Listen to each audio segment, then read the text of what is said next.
আসসালামু আলাইকুম প্রাণপ্রিয় সকল দেশবাসী, দেশ ও দেশের বাহিরে যে যেখানে আছেন, এই ভিডিওটি যদি আপনাদের নজরে আসে, এমন দানশীল ব্যক্তির নজরে যদি আসে, তাহলে অবশ্যই ইনশাল্লাহ আমরা আশা করব তাদের নাম্বার দেওয়া ভিডিওর মাঝে, তো ওই নাম্বারে আপনারা তাদের সাথে যোগাযোগ করে যদি আপনারা কেউ তাদেরকে সহযোগিতা করতে চান, তাহলে অবশ্যই তাদের নাম্বারে তাদের সাথে যোগাযোগ করে আপনারা দিতে পারেন। ধন্যবাদ সকলকে।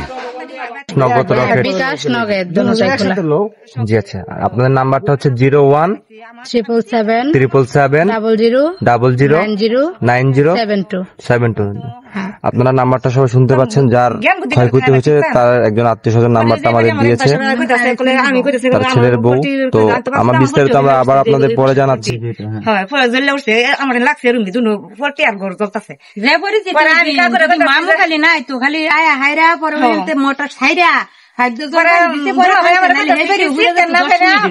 তোমার ছাগল বাড়ি বাঁচানি লাগি পানির ব্যবস্থা হলো, পানি কোথায়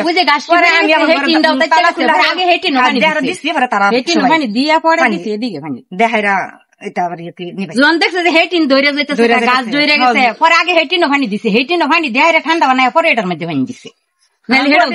আর 10টা ছাগল খরচ মুগামুগি যে পরিমাণ ক্ষয়ক্ষতি হয়েছে, ক্ষয়ক্ষতি পরিমাণের অঙ্কটা কেমন হবে, মানে কিরকম টাকার ক্ষয়ক্ষতি হয়েছে আনুমানিক?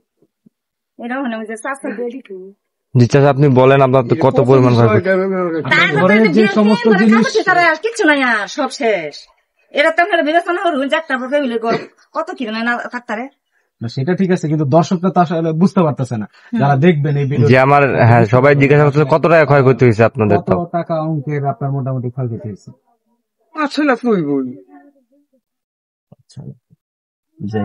একটা ঘরের মধ্যে তো মনে করুন সব ওই তো অনেক কিছুই থাকে, কথা তো এটাই একটা ঘরে তো সংসার চলবে অনেক কিছুই লাগে। সুকেশ আছেন, মানে জালনা আছেন, খাট যা কিছু সবই তো টাকা পয়সা তো আছে না, টাকা পয়সা লয়ে জানা টাকা পয়সা তো ঘরেই ছিল। জি আচ্ছা, আপনাদের নাম্বারটা হচ্ছে 01 777 00 90 72। আপনারা নাম্বারটা সবাই শুনতে পাচ্ছেন, যার ক্ষয়ক্ষতি হয়েছে তার একজন আত্মীয় স্বজন নাম্বারটা আমাদের দিয়েছে, তার ছেলের বউ। তো আমার বিস্তারিত আমরা আবার আপনাদের পরে জানাচ্ছি। আপনারা একটা নাম্বার দিয়ে রাখবেন আমাদের কাছে, আমরা পেমেন্ট নাম্বার দিয়ে নাম্বারটা দিবেন আমাদের।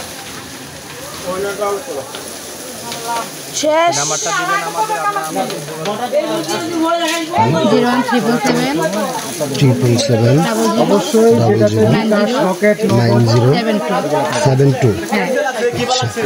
এটা কি বিকাশ নগদ রকেট?